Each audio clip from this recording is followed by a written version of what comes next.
face because I have to stand. I felt like. Okay, good morning, everybody. Good morning. This is going to be the class, and then we're going to get together after Pesach, I believe. This is actually the last class, I think, in this book before Pesach.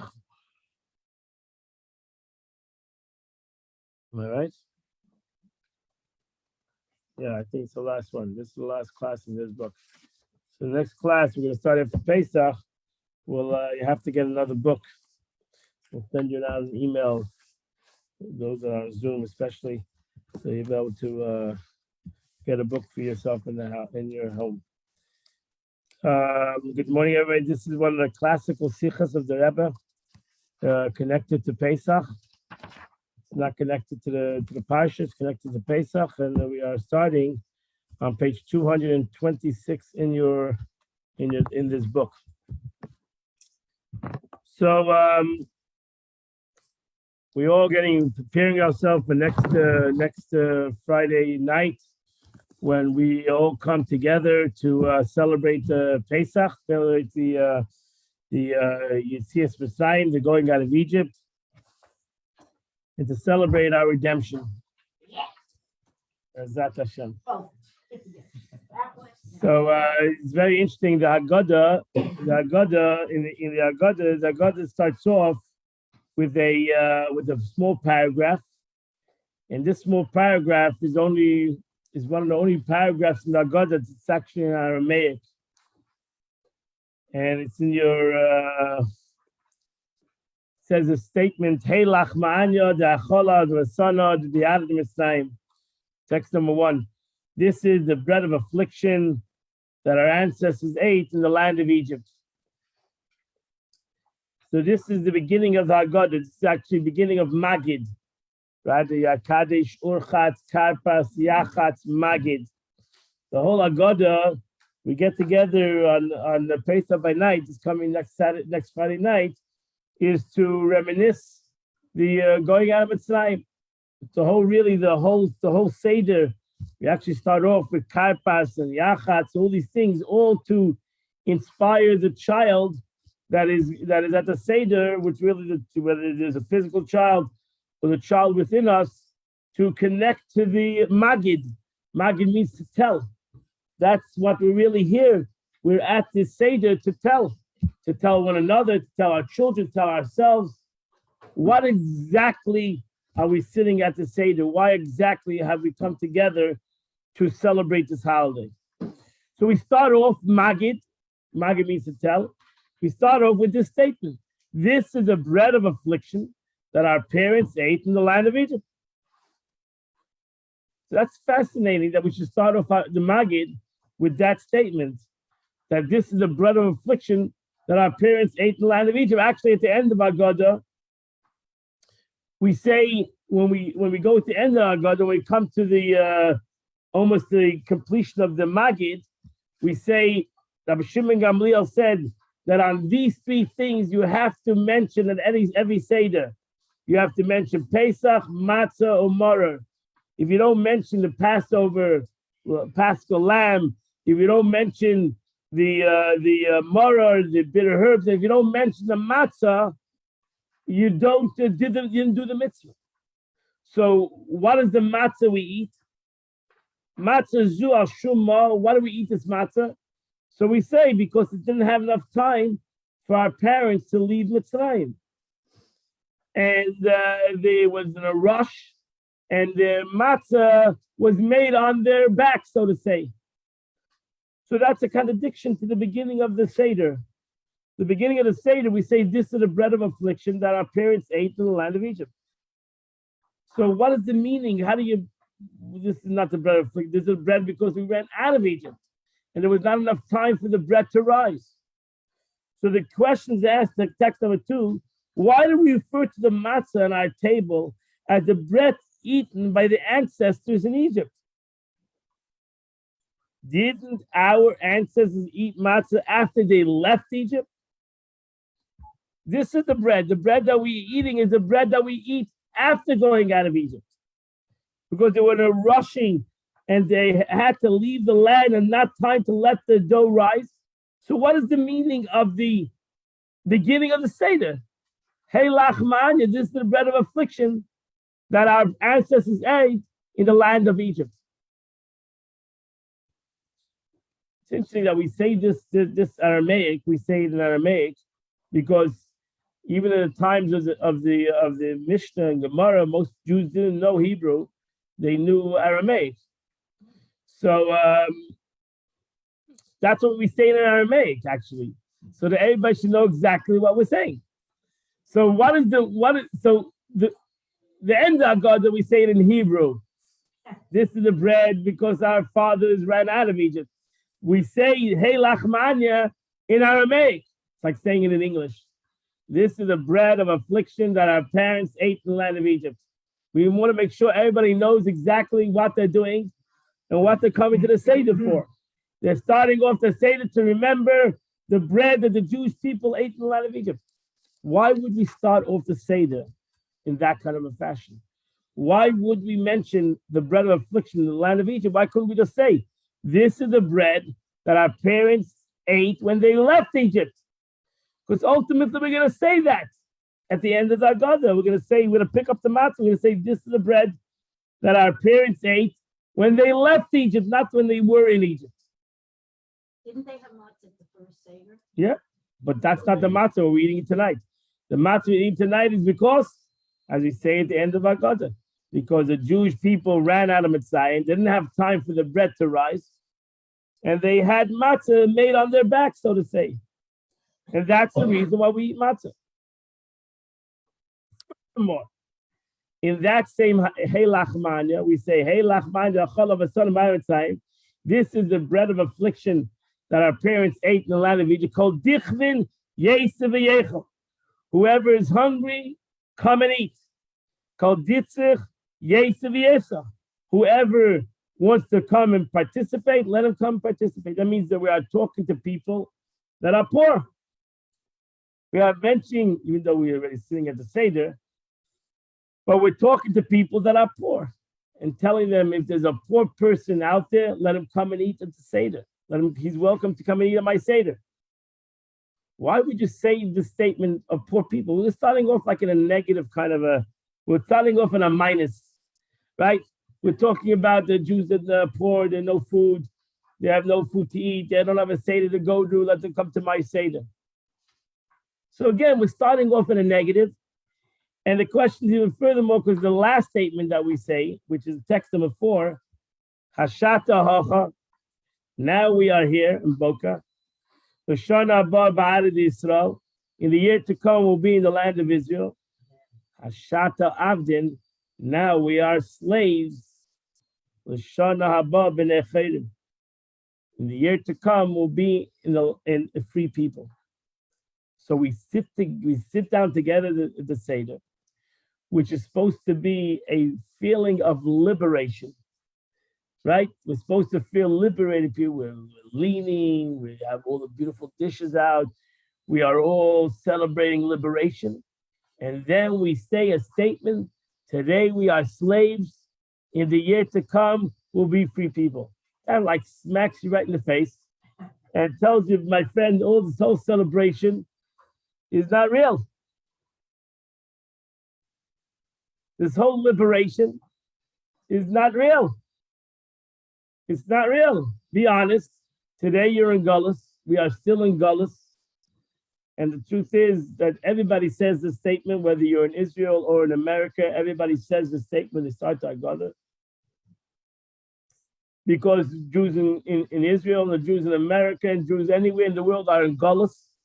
And we are all slaves to Pharaoh or to the Achashverosh or the might it might be. We are Mashiach, with Mashiach is not yet.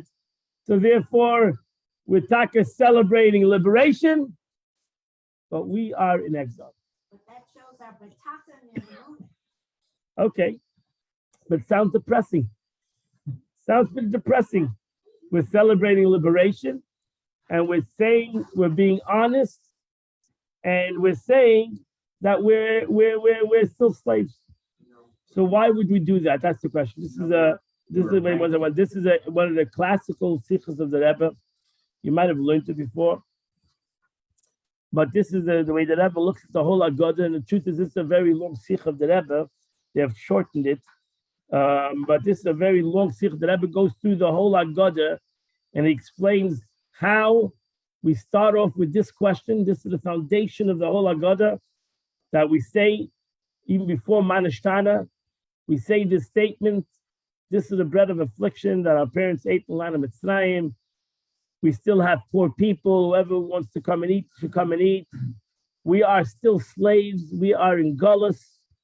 And in Shem, the year to come, we will be free." So the real question is, that's why Manashtan is asked by this Seder. That's why right after this statement, the child asks, Manishtana halayla hazem mikol halaylos. What is different this night than all other nights? Why is that a question? That's the first major question. Really, the first question is, what is different this night than any other night?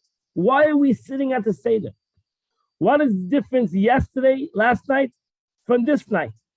What is the difference? Yesterday we were in Gullus, and tonight we are still in Gullus. The Mashiach didn't come before the Seder.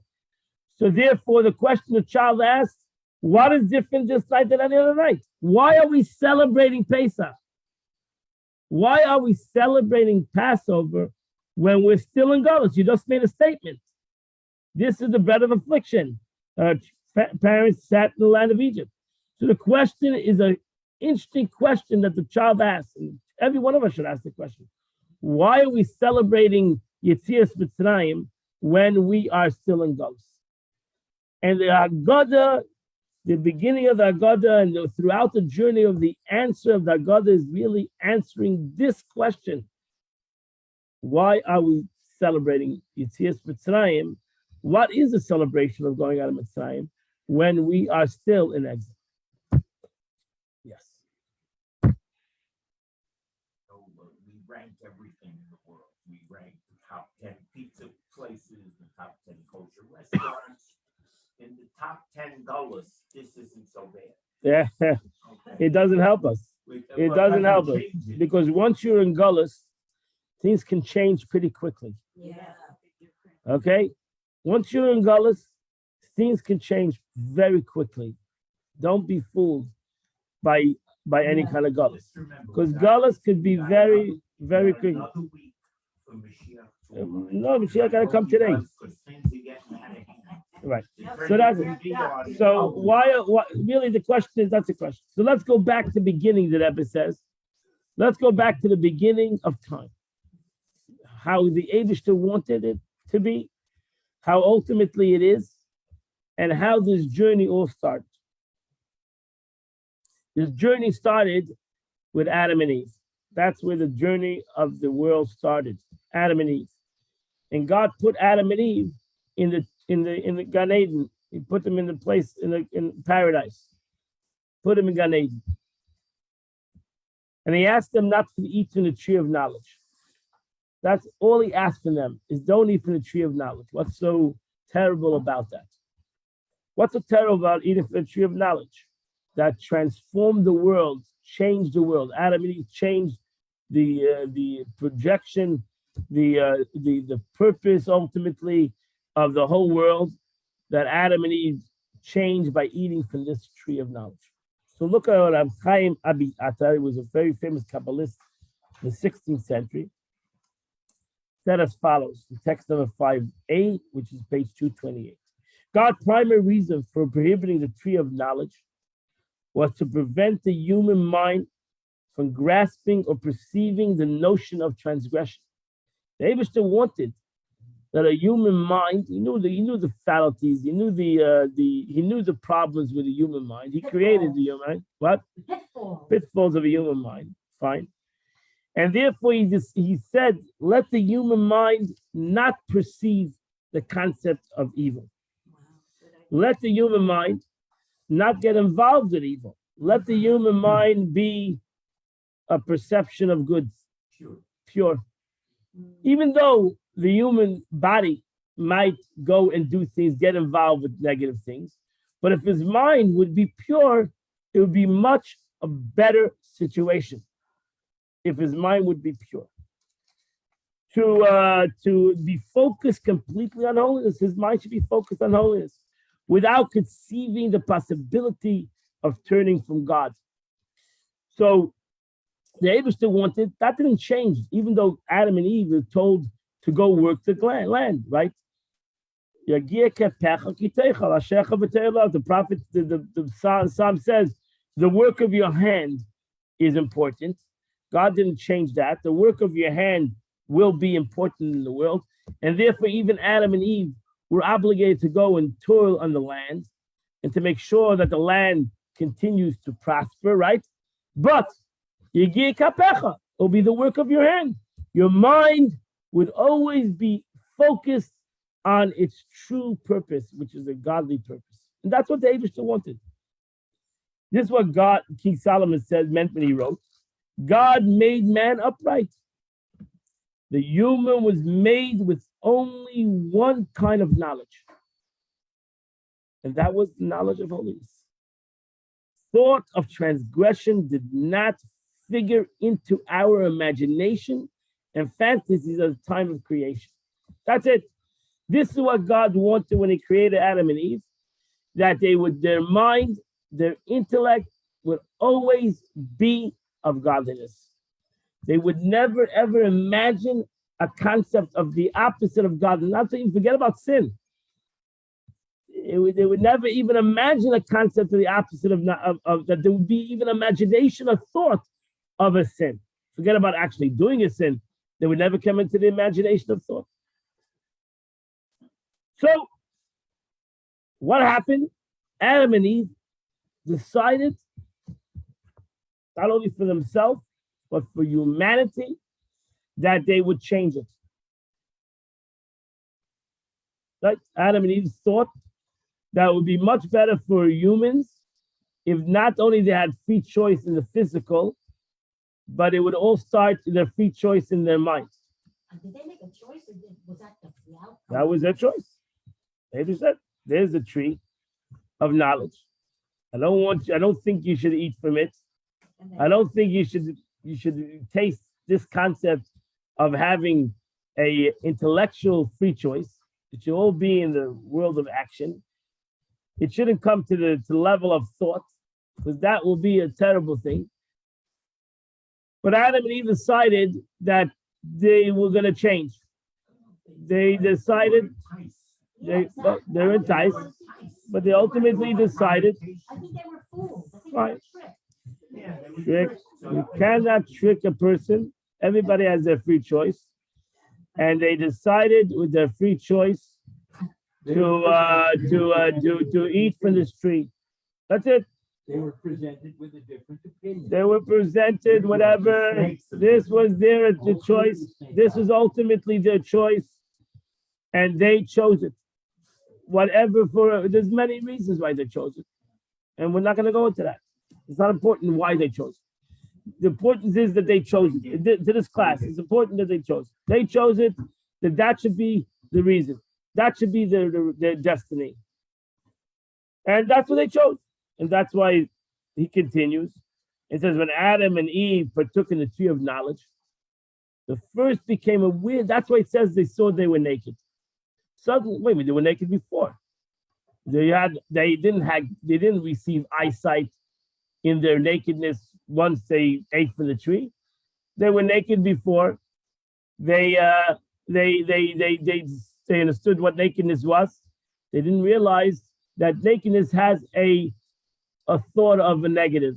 They didn't realize that the nakedness has a thought of negativity in it, even though nakedness is beautiful. What's wrong with nakedness? It's beautiful. It's a beautiful thing. Why do we need to have to look at the Abish that came now with her clothes, now with fashion, all this craziness? Whatever. We can all be naked, and that's it. No.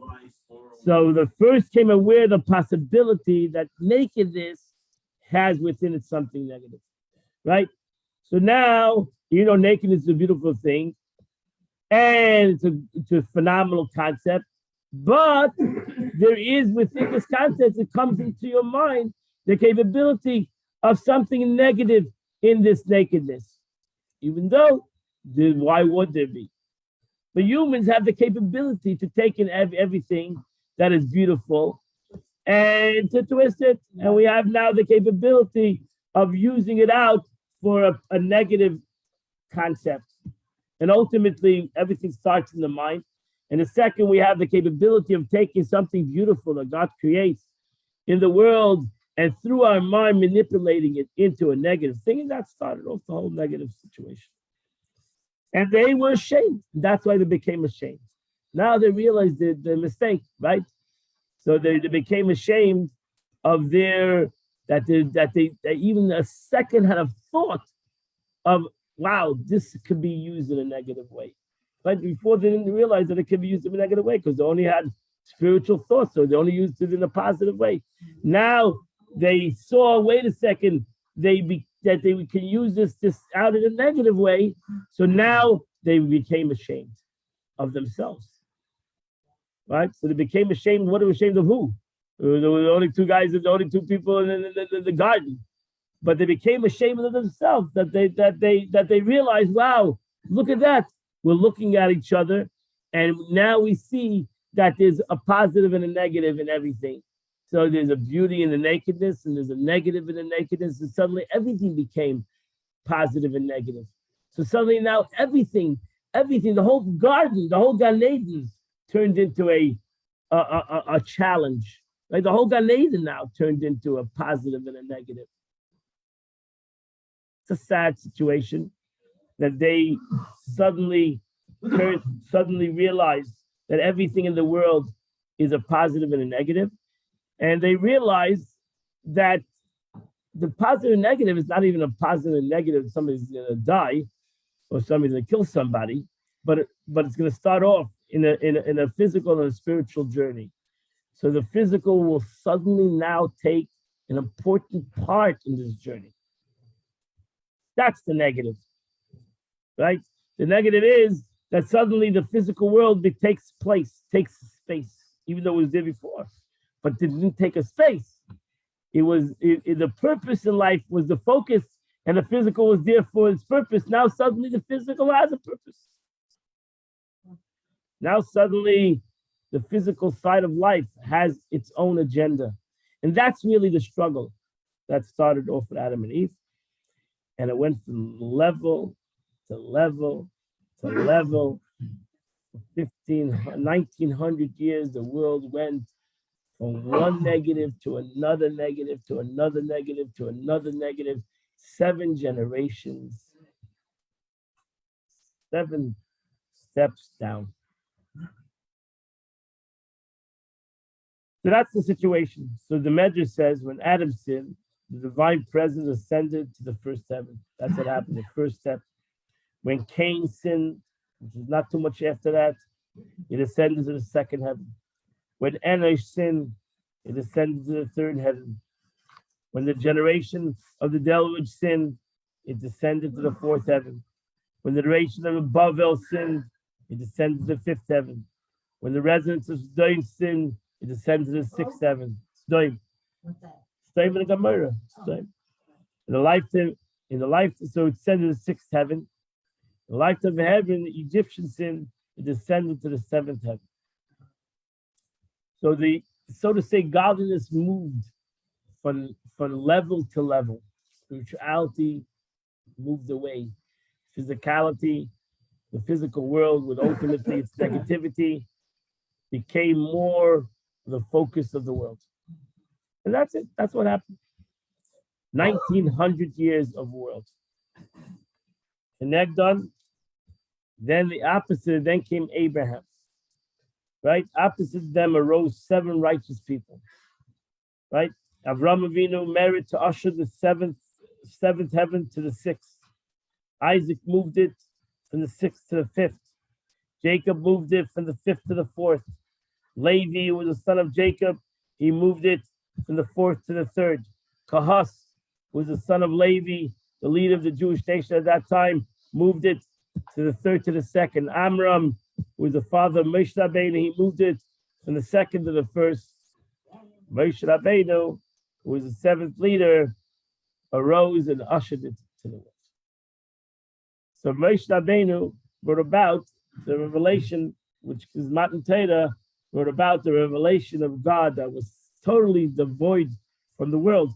He brought it down, the Eibishter back, Vayeda Hashem al Sinai. He brought back God to the world. So that's the history. That's where you have the history. Something that should have never, in a way, in the journey, should have never happened, right? Adam and Eve decided to change the course of history. That's it, to change the course of history, and to bring about a whole different journey of the world. That's how it all happened. That's the Abraham came 1948 creation, and really the Abraham didn't get to work till 50 years later, 48 years later, 42 years later, and started the journey of the Torah, giving the Torah at the year 2000 years in creation. Torah was not given for another 400 years later, where the Torah was given 2,448. So the Jews went out of Mitzrayim 2,448. When did it all start? When you said What? 2000, when was the first counting? When did it start? Creation of the world. Bereshis bara l'kimus hashamayim v'ha'aretz. In the beginning, God created That's heaven and earth. after Adam and Eve got out of the garden. No, Before. When they they were chased in the garden, and they were chased out of the garden on the sixth day of creation, seventh day of creation. So Lord Jonathan Sachs, text number 7, explains as follows. Beautiful statement of his statement. The Jewish mystics distinguish between two types of divine human encounter. They're called a Sirusa de La'ela, this is born of Sidus, and a Sirusa de Tata, respectively awakening from above, and number 2 is an awakening from the below. The first is initiated by God. The second is initiated by mankind. The first is initiated by God, and the second by mankind, an awakening from above, in particular, supernatural, an event that bursts through the chains of causality that is above time, beyond the natural world. An awakening from below has much more grandeur. It is a gesture that a human, all too human. Yet there's an other different between them, the opposite direction. An awakening from above may change nature, but does not, in and it for itself, change the human nature. In it, no human effort has been expanded. Those whom it happens are passive. While on the last, it's overwhelming, but only while it lasts. Therefore, thereafter, people revert to what they were. That's an awakening from above. An awakening from below, by contrast, leaves a permanent mark. Because human beings haven't taken the initiative, something in them changes. The horizon of possibilities have been expanded. They now know that they are capable of great things. And because they did so once and are aware that they can do it again. An awakening from above temporarily transforms the external world. An awakening from below permanently transforms our internal world. The first changes of the universes, the second changes us. You got it? Okay. So God created the world. That's an awakening from above. God created the world. Adam and Eve said, we don't want that. Right? We don't want that. We don't want everything to be given to us on a silver platter. We don't want to have God's work. We want to have our work. God said, I gave you enough to work on. No, they said we wanted our work in the intellect, because that's real work. Right? So if we're not going to have intellectual free choice, then it's really not going to be it's not going to be our service to God. And therefore, they wanted to even have an intellectual challenge with HaKadosh Baruch Hu.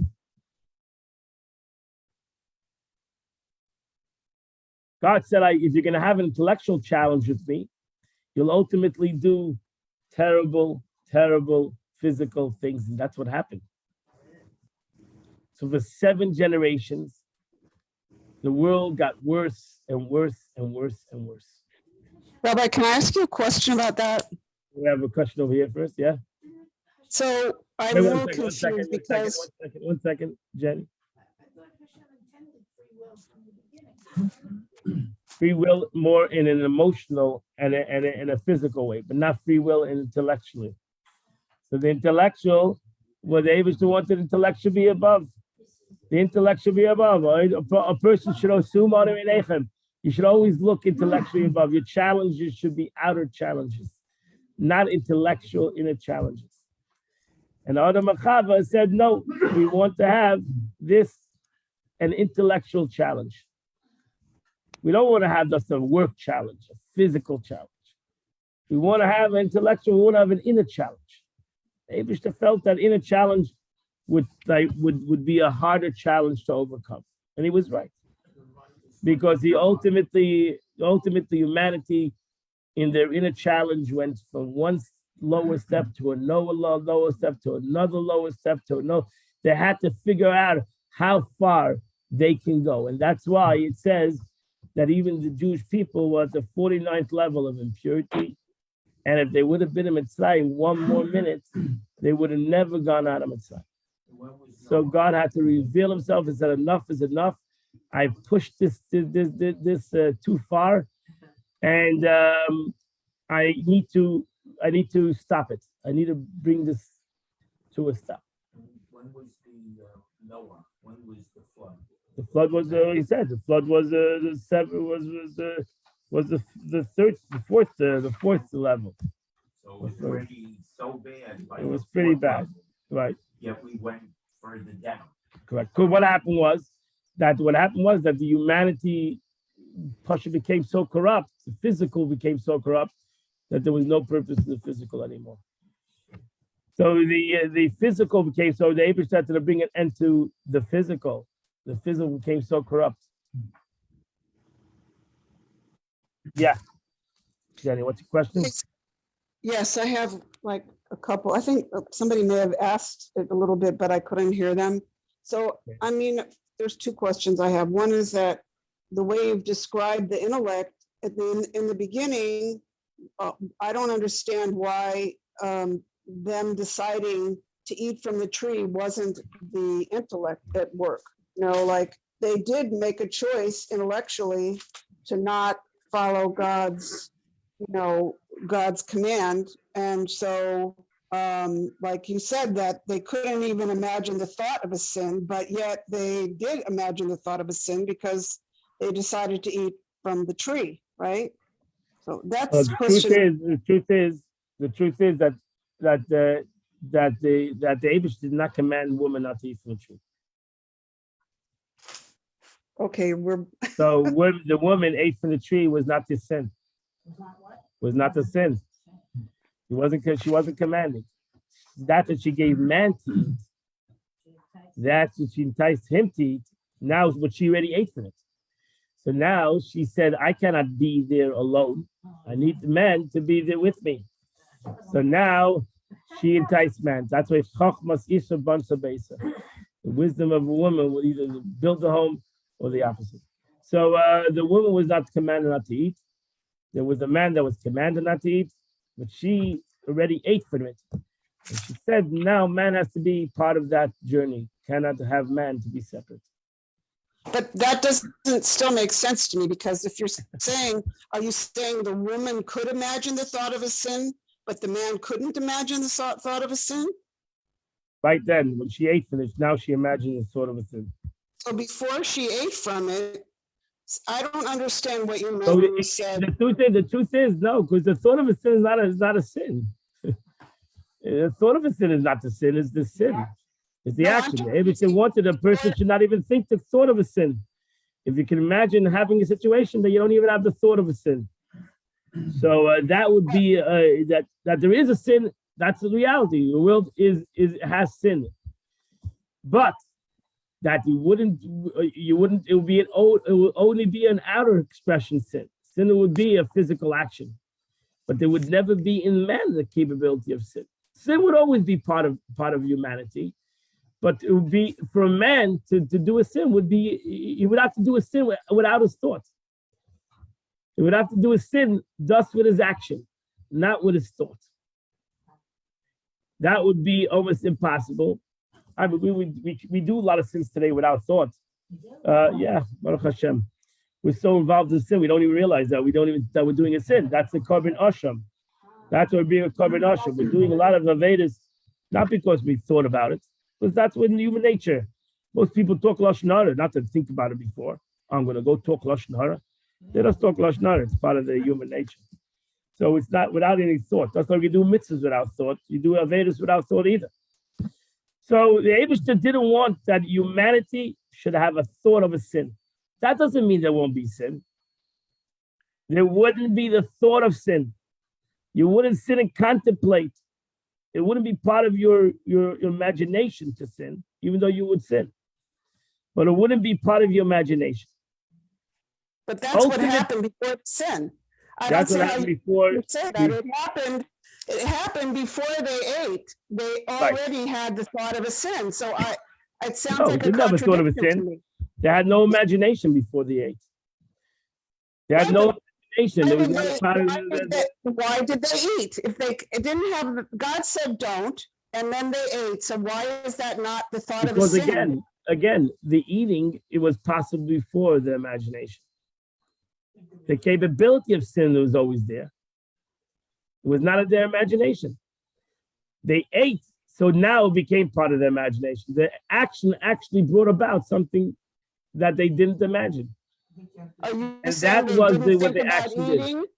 What? I mean, there was a whole, argument. A whole, theory with the snake telling Hava, and then she's having a whole thought. I mean, they're all thinking about sinning before they sin, and then they sinned. I don't understand how you can say that. Again, how can you say they couldn't imagine the thought of the sin when they're going through this whole thing? God said no, but maybe I should, because then it's this and then it's that. And again, God never told her not to eat from the tree. So actually, she didn't do anything wrong. God never commanded her not to eat from the tree. So it was commanded to Adam not to eat from the tree. And that's why once she had ate from the tree, which she was not, that's why the snake went to her. When did the snake go to Adam? The Yetzer Hara went to her, who was not commanded not to do the sin, and told her to eat from the tree, because there come good things out of it, which ultimately did come good things out of it. Because her eating from the tree was a tree of knowledge of good and bad, so it was not a bad thing. The Eibishter didn't want it. It's not because the Eibishter said that God understood that the eating from the tree would bring about something that would affect everything they do from now on. That everything that they do, even the good things they would do it. They would be involved with evil. So now the tree came about a concept that brought about a change in everything that they did. But the eating of the tree is not a negative thing. It's a negative thing that the Eibishter didn't want that humanity should be involved. It's not an Aveda. It would change even the mitzvah. Even the good that they would do would transform everything that they would do in life. And that was their choice. Do you want to have that everything you do in life, good and bad, will be transformed through this eating or that? And they decided to choose that concept, that now everything they did in life, whether it would be good or bad, would be mixed with good and bad. So even the good that they would do in life would have within it maybe a selfish motivation, maybe a tinge of not goodness in it. Okay, this is a topic on its own, and it's a very deep topic, and it's a whole different class on its own. The concept of them eating from the tree of knowledge and what they accomplish or not. The purpose over here is what the Rebbe wants to bring about that ultimately in Yetzias Mitzrayim, in the going out of Mitzrayim, ultimately there was something not perfect, and that's the reality. Ultimately, even in Yetzias Mitzrayim, the Jewish people going out of Mitzrayim, where God took them out and with Leah de Malach, Leah de Shliach, it was still missing something. And that's why we're still in Galus. Something is missing in this whole situation. So it's not a perfect situation. The redemption is a great situation because it brings about a revelation that could not happen without it, but there is something missing in it. And since there's a missing link in the situation, that's why we have the capability of exile even after this redemption. Rabbi? Yeah. So if Eve did not commit a sin, why were all women why do all women have to go through the pain of childbirth? Right. And Because, the other question is, so was the snake in the form of an animal, or was it in the form of a spirit, or? No, it's a form of an animal. Every animal has a form. You have the Aryeh, the Jewish people are compared to a lion. The Jewish people are compared to animals, in different kind of animals, because within the animal kingdom there's a positive and a negative. So again, I'm not saying that she didn't do a sin. She did a sin. She did a sin intentionally. I'm not saying that she didn't do a sin. Maybe she did not to eat from the tree. She was not commanded per se not to do that. So she did a sin on her level, on her situation. She did a sin. Adam and Eve both did a sin on their situation that they were on the level that they were on. Like Moshe Rabbeinu, whoever says Moshe Rabbeinu sins, the Gemara says does not know what sin is. But Moshe Rabbeinu on his level did something that the Eibush told him not to do. So Moshe Rabbeinu, Adam and Eve on their level, that we Yitzir Kapash HaKadosh Baruch Hu, I don't want you to think that Adam and Eve did a sin like we do a sin. What they did is disregard on their level, where they were on, they were created by God Himself, and they had a great. Adam and Eve were extremely. You have to realize that Adam and Eve named all the animals. They knew the DNA of every animal, and they gave them all their animals their names. They knew exactly the purpose, the whole creation of the world. These were two extremely smart people who had not only smart and genius in their own brain, but they had a revelation of God. They were in the Garden of Eden. They had a spiritual revelation in their level. But they realized that they didn't want it. They wanted their own avodah. You have to understand something. They wanted even on that level, they realized they wanted their own service, whatever the service was. On that level, they realized they wanted their own service in the service of God intellectually, because there was no mitzvahs at that time. There was no physical mitzvahs, commandments. On their level, they said, what is our service? We have no service. We're like robots. How do we bring our service into it? And God said, you know how you're going to bring it in? You can eat this tree. I don't think it's a good idea. I will tell you not to do it. It's the same thing when Moses came to God and said, I want to send messengers. God said, I don't think it's a good idea. But if you send them, you send them. Actually, God says, I would send women. I wouldn't send 10 men. I would send 10 women. But if you want to send them, send them. I don't think it's a great idea. Same thing over here. God said, listen, you want to have your service, okay. The only way you can have your service, you're going to eat from this tree. I don't think it's a good idea. But man wants a service. The Eibishter knows that man wants his own service. You have that in the same thing in life, in truth. The Eibishter commanded everything that a human being should do. You can open the Shulchan Aruch. They'll tell you how to run your day from the second you wake up till you go to sleep at night. And then each and every one of us wants our own service. We want our own service, that we serve God, not to follow Shulchan Aruch, just to follow the law. What is my involvement in this whole concept? The Abishter put that into the man, in creation of man. That's where the Abishter made man in his image. So Adam and Eve understood that. And they turned to the Abishter, and the Abishter, in essence, that's why they understand why that tree was there. If God didn't want them to eat from the tree, don't put a tree there.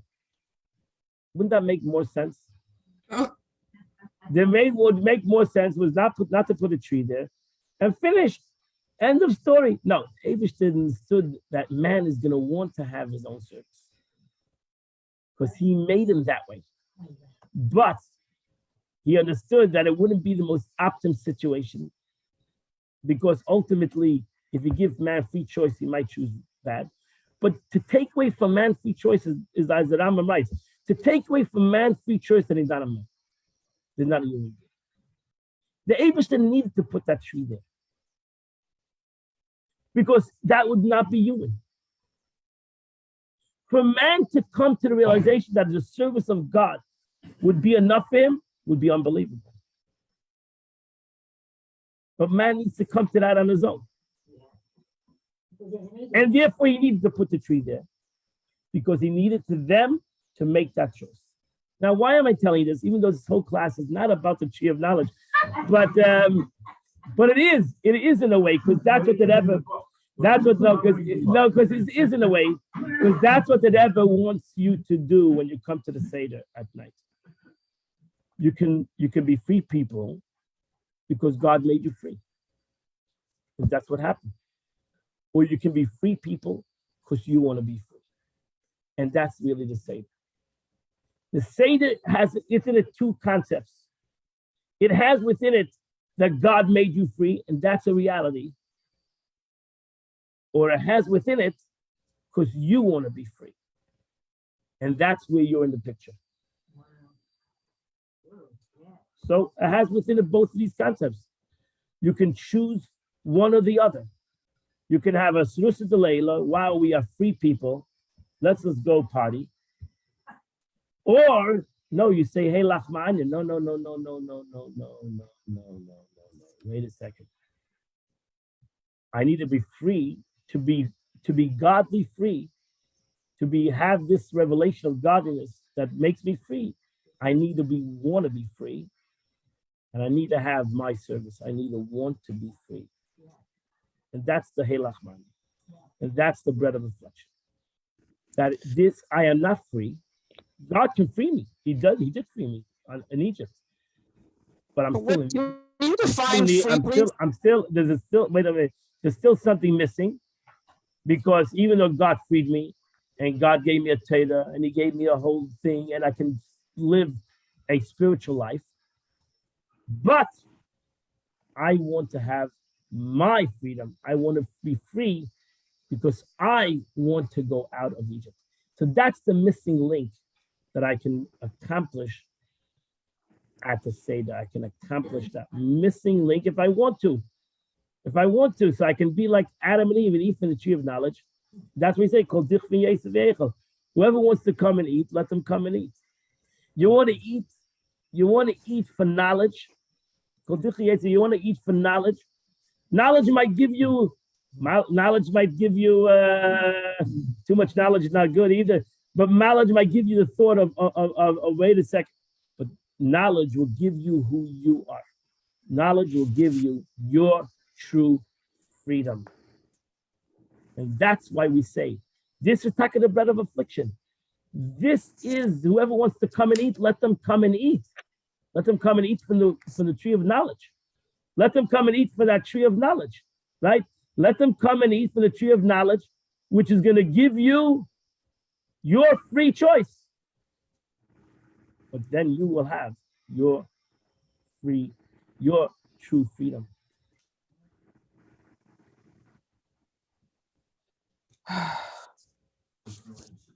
This is not making sense to me. Ignorance is not bliss. Knowledge is what the There's no true free person, but a person who learns Torah and decides on his own free will to become free person.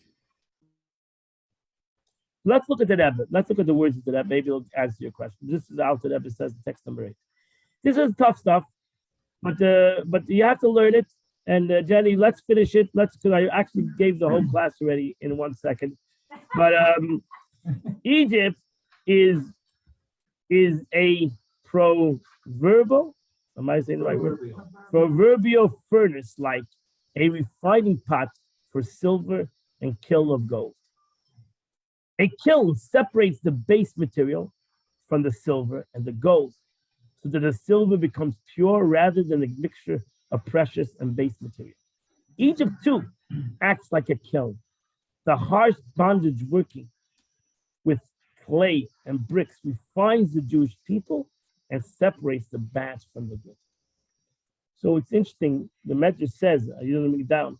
The Medrash says the Abraham turns to Abraham, the first Jew, and to ask him the question. God asked him a question: do you want bondage, or do you want Gehenna for your offspring? Do you want Gullus, or you want Gehenna? Both of them are the same. Both of them takes the sin of good, it takes the tree of knowledge and refines it. You can do it through Gullus, exile, struggle in life, or you can do it through Gehenna. And Avram Avinu takes Gullus. That's right after that, he says your children will go into Gullus, exile. And that's what the Gemara says, that the Abish stands, that Avram Avinu stands at the gate of Gehenna and doesn't let a Jew into Gehenna. Doesn't let a Jew into Gehenna because that was the deal. That was the deal he made with the Abish, Gehenna or Gullus. So the Avram Avinu took Gullus, but what was the purpose of Gullus? Just to put Jews in pain and suffering? No, the Medrash says that they put us in Gullus because here in Gullus, in exile, what does Gullus mean? Gullus means, what does Gullus mean? Gullus, besides the physical calamity of Gullus, what is the true spiritual concept of Gullus? Is hiddenness. Is hiddenness. In a place of hiddenness, we have the capability of bitter, of separation, right? In a place of in paradise, Adam and Eve in paradise, you don't have the capability of separating things because everything is revealed. In a place of darkness, I can now, as a human being, can separate between what's good and what's bad. I can, through my own struggles, which that's his real Gullus. Gullus does not mean physical struggles only. Gullus means spiritual struggles. Actually, the more there's not physical struggles, the more there is greater spiritual struggles. So in a time of exile, where you're having a physical break-backing situation, you have no time to think about your survival is what it's all about. But today in the world, the Gullus is where everything is a machaya. So we think, right? So where's our Gullus? In our spiritual world is our real Gullus, right? But here is the place where you have the capability of refinement to separate what is good and what is bad. We are of our own physical, spiritual refinement, separating the good and bad. To be able to separate between what's mundane and what's godly. Then to be able to separate between the Jewish nation and the rest of the world. Rabbi, is that why birthday said the Jews died? That's separate. Yeah, in a way. But they didn't want the refinement. They didn't want that. That's right. So that's what happens. That's what Gullus does. Gullus creates the capability of refinement. Why? Because Gullus, which is the eating of the tree of knowledge, that's the beginning of Gullus. That's started off Gullus. So we are all rectifying the first act of Adam and Eve, which Adam and Eve wanted the concept of Gullus, refinement, self-refinement. That's all Adam and Eve wanted. Adam and Eve didn't want sin. Adam and Eve wanted self-refinement. We don't have to sin to come to self-refinement. right? We can have sin in our mind. We can have sin in our hearts. We don't have to actually do a sin to do refinement. We actually should fight with refinement in our mind and our heart than actually chas v'shalom do a sin. So therefore, Adam and Eve wanted self-refinement. Avram Avinu wanted self-refinement. And that's the concept of Gala, self-refinement. So, hey, Lachmanya, Nachol Avasana, that's what we say. That's our statement that we say in the Haggadah. That this is the bread of affliction that our parents ate in the land of Egypt. We're still in the journey of self-refinement. Shata Avdin, we are still poor people. Whoever wants to come and eat, let them come and eat. Let them learn what means self-refinement. And today we are slaves because we are slaves to Gullus. And the Mitzvah Shem, the Shana Above, Yerushalayim, in the year to come, we will ultimately do the refinement. So, Rabbi, Yes. Let me just finish off this number 2, and then we can go to number 3. So the Egyptians, the Rebbe says, actually, it's Rabbi Shua Halevi Horovitz said the following interpretation. It says, "Vayereya oisanu hamitzrim," and the Egyptians made us bad. The pastor should have said they were bad to us. Vayereya lanu. What's vayereya oisanu? The pastor should have said they were bad to us. This teaches us that the Egyptians made us bad. Gullus, the sadness of Gullus is that it makes us bad. It's not that bad is happening to us. Bad things happening to the Jews is already a Gullus. And what happens in Gullus is that it makes us bad. We become midisrois. We learn we learn how to have evil character. That's the worst thing, Gullus. Gullus is one concept that people are bad to us, the Egyptians are bad to us, and the Romans are bad to us, and the Babylonians are bad to us. That's one thing. Problem is we become Egyptians. We become Babylonians. We become Romans. We became Americans. That's a greater Gullus. That's a much deeper Gullus. That's what other Chava didn't want to have Gullus that we have. Roman, they would think about this inner struggle of Gullus, the inner struggle of humanity, which we have enough. That's what happens in the Jewish nation. So that's why we're angry at the Egyptians. Not that they put us in Gullus. That's Abraham was promising, what do you have against the Egyptians that you were in Gullus? Go blame that to Abraham. God says, you're going to be 400 years in Gullus. No, we're angry that we became Egyptians. They made us bad people. They taught us how to be bad people. That's a worse Gullus than a Gullus of breaking stones. To become bad people. Say a story, a famous story. Integrating ourselves into a community. Okay, they became That's worse. That's it. So we become the Gullus changes us, makes us inner bad. Yeah. You say the story of Kloisenberg Rebbe. He was in the work camps of Auschwitz, and he was one day breaking stone, and they knew who he was. And that's why they gave him a lot of pain and suffering. Whatever. It's a separate story. But they asked him. So one of this German Yamach said to him, "Do you say the blessing Shaloya Sani Goy? Do you still say the blessing every morning, Rabbi? That thank you, God, I'm not a Goy." So he said to this guy, he said, "Listen, till I came here, I said the blessing, but now I say it with the true meaning. Because thank God I'm not you. Thank God I'm not a Goy. Thank God."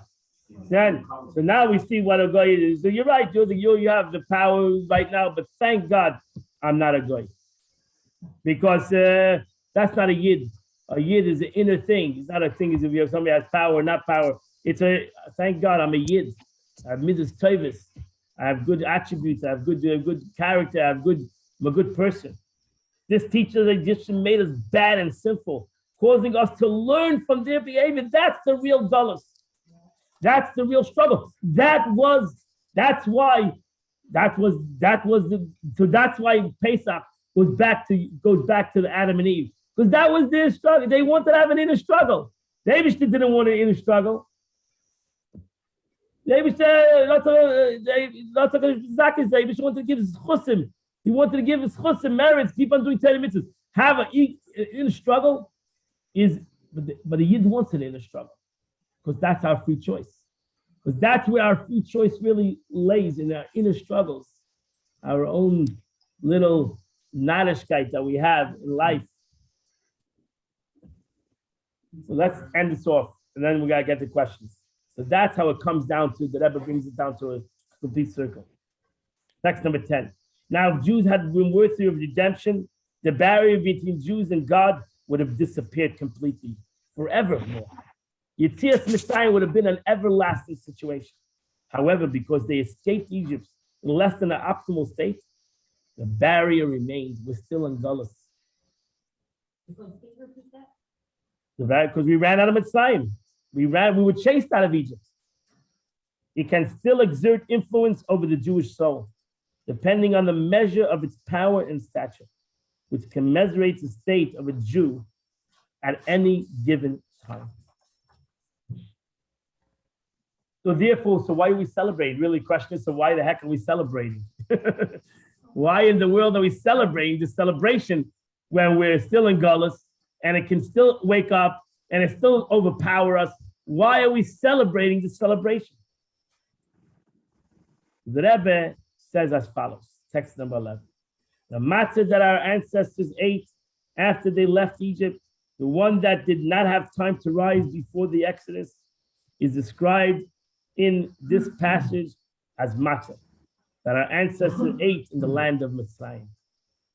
This emphasizes that the manner of their exodus was not complete. In their mindset, the Jewish people, even after the exodus, were still in Egypt as it were. As they were. That's it. They were still, you can take the Jew out of Egypt, you can't take the Egypt out of him. And that was the problem. This is the meaning of the second sentence of the opening passage. Whoever is hungry, whoever is in need, we will still suffer poverty, suffering, exile, and subjugation because our ancestors remained in Egypt. They never really escaped the submission to the culture of Egypt. However, the Jewish people did not rest or stand idly by. They constantly observed the divine commandments day and night. Each commiserates with their ability. Thereby their soul escapes the barrier a little each day, until the time arrives when the good works of the Jews will strike the barriers of all power. At that time, the Jewish people experience the final redemption, not following by any sublime exile. But that's why we sit down to the Seder. The Seder is about the potential. The Seder, we sit down at our Seder, we say we are still slaves, but in the year to come, we'll be free. Why? Because since God took us out of Egypt 3,000 years ago, that gave us the potential to go out of Egypt today. That gives us the potential. We're celebrating the potential. So even though this is the bread of affliction that our parents ate in the land of Mitzrayim, even though this is the bread of affliction that is connected even to the bread that the Jewish people ran out of Mitzrayim also, because they ran out of Egypt, didn't have time didn't have time even for the dough to rise. So we're still in a state. So why are we celebrating? Because the Eibishter from Yetzias Mitzrayim gave us potential to get out of this Golus. And the proof is that Moshe Rabbeinu gave the Torah. He broke the seventh cycle. What started off with the story of the eating of the tree, that it brought about 7 levels of impurity or separation. Moshe Rabbeinu took the Jews out of Mitzrayim, brought about Matan Torah, which brought about the concept of God coming to the world. the capability for bringing God to the world. So the breakage, the separation that happened was broken at Yetzias Mitzrayim. Yetzias Mitzrayim gave us the potential to bring Mashiach to the world. That means, in essence, the Jewish people didn't have that potential. We all follow Avraham Avinu. Yetzias Mitzrayim for the potential for the bringing of the revelation of God to the world was not a potential. Now started that potential. I'm done in 2 minutes. So the Rebbe ends off. The passion therefore continues and states that indeed we are now here, but next year we'll be in Israel. We might be enslaved now, but next year we will be free. The exodus from Egypt opens the path and the pipeline for redemption that will lead eventually to a complete redemption next year in the land of Israel as free people. Therefore, we can fulfill the mitzvah of telling the story of Egypt, Exodus of Egypt, on this night and an experience in this night as it were completely emerged in our subjugation to Egypt. In fact, by telling the story of the Exodus, as we are leaving Egypt today, we are liberated from the moment for the moment from our subjugation to Egypt, and thus pave the way to becoming becoming truly free.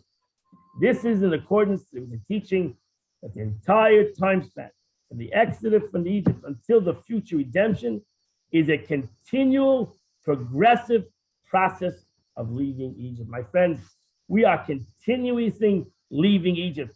We have never left Mitzrayim. That's what we celebrate, the going out of Egypt every year, because we have never left emotionally Mitzrayim. Whether it's Babylon, whether it's in Rome, whether it's in Spain, whether it's now in America, we are still in bondage. Thank God we're not in the physical bondage, but we are emotionally in bondage. Spiritually in bondage. So we come together on Pesach to celebrate that we can get out of this bondage. Okay. Let's go. Let's do it. Let's just do it. Let's get out of here. Yeah. Because the Eibishter gave us the capability to accomplish this. Next year in the land of Israel does not mean literally next year. When we say next year, it means the Mashiach should come today, and next year we'll be in the land of Israel. Actually, today Mashiach will come today, and the next year that we said last Passover will be meant that this year Pesach will all be in the land of Israel. There'll be no need to wait until the eve of Passover next year. It can happen tomorrow, and as a result, we'll be next year in the land of Israel. When we say it in the land of Israel, it really doesn't mean to be in Israel. No, it means the land of Israel. We need to bring the carbon. No. We need to bring the base of Mikdash. We need to bring the carbon Pesach. But if you're in Israel, you still say that line. Right, because we say Yerushalayim Habnuya, we built Jerusalem. Right now we have Jerusalem, but there's no Beis Hamikdash there. So there's no temple. So we're not really back. We're not really back. We need the Beis Hamikdash. We need the temple, so we should bring the carbon Pesach. This is a classic. I say this is a very long sikha. The Rebbe goes through many things in the Haggadah, which you don't have it in this class. The Rebbe goes through many things. Hisha Amda and all these songs. Dayenu. The Rebbe goes through the whole Haggadah. It's really a beautiful sikha. How the Rebbe goes through the whole Haggadah. How we see this journey. The journey. We're still in the journey. We're still going out of the land of Egypt. We're still in the land of Egypt, even though physically we're not in the land of Egypt. We're still in the land of Egypt mentally. Spiritually, we're still in the land of Egypt. We need to get out of this gullus. We need to go out of the gullus. And Yetzias Mitzrayim teaches us that. You know why? Because the truth is, when the Jewish people sat down for the first Seder, they sat down for the first Seder when they were still in Egypt. Right? The first Seder the Jewish people did it was still in Egypt. And they celebrated Matzah, Maror, and the Korban Pesach, even though they were still in Egypt, it was before even the 10th plague. So too we Jews, because that was their potential. Their potential was to go out of Egypt, and that was their success, that they went out of Egypt. Our potential, when we sit down at the Seder, is not to go out of Egypt, but to go out of Gullus. Enough is enough.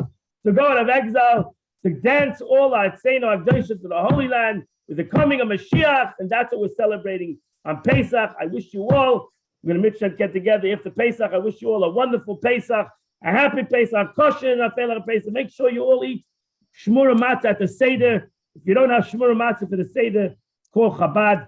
We'll give you shmura matzah for the Seder. Have a wonderful, beautiful, happy, kosher and Pesach. The main thing is, go out of gullus. Go out of your mental gullus. Redeem yourself from this mental gullus, and let us all go dance like they ultimately to the physical gullus, to go all dance like the Holy Land. I am 15 minutes late. Jenny asked the question because I gotta go. Jenny, what's your question? Wait,